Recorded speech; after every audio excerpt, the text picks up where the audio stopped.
I have been followed for the last 10 years of my life. Every room I entered, a question seemed to lurk in the shadows. As I stand up here today, my mind can't seem to escape that question. Why? Why do I deserve to be here?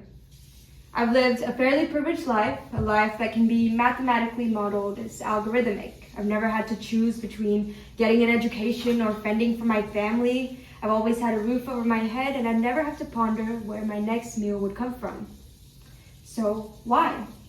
Why do I get to stand here and give this speech when there's someone out there who's smarter, more capable, maybe funnier, but that's unlikely, but they simply lack access to the same resources as me?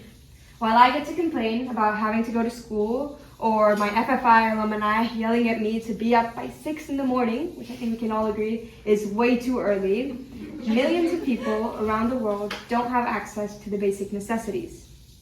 With time, my shadow turned into shame.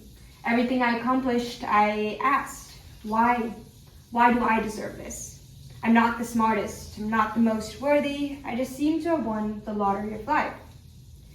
But you see, throughout my life, I was constantly told one thing by my mom, my dad, my grandparents: knowledge is power. It's the one thing no one can take from you.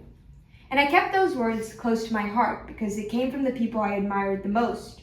Growing up, and even till date, I've only heard my parents speak highly of their parents. One of my grandpas grew up in a small village in India where his only option was to stay in line and become a farmer.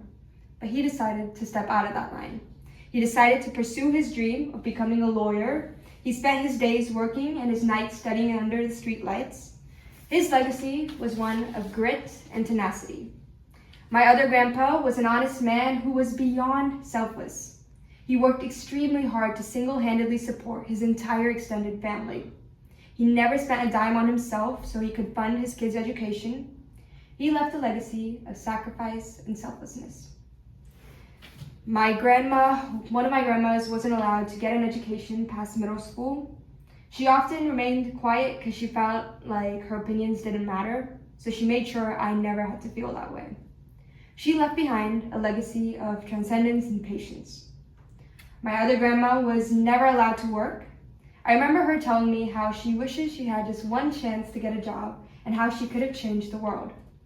She made sure that I was certain I could. She's still building her legacy, but it's one of resilience and self-belief. My life is a derivative of their persistence, sacrifice, and grit. Their stories are relevant to me because they inspired change in me. I began to question, why not me?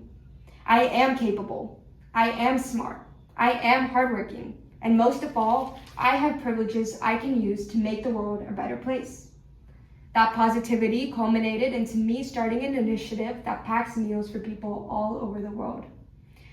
We have now packed meals for over 18,000 people, and that number isn't to brag.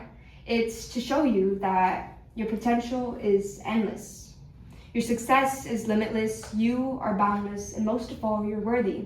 Be grateful for every resource you've been given. Be grateful for waking up today. Be grateful for being here.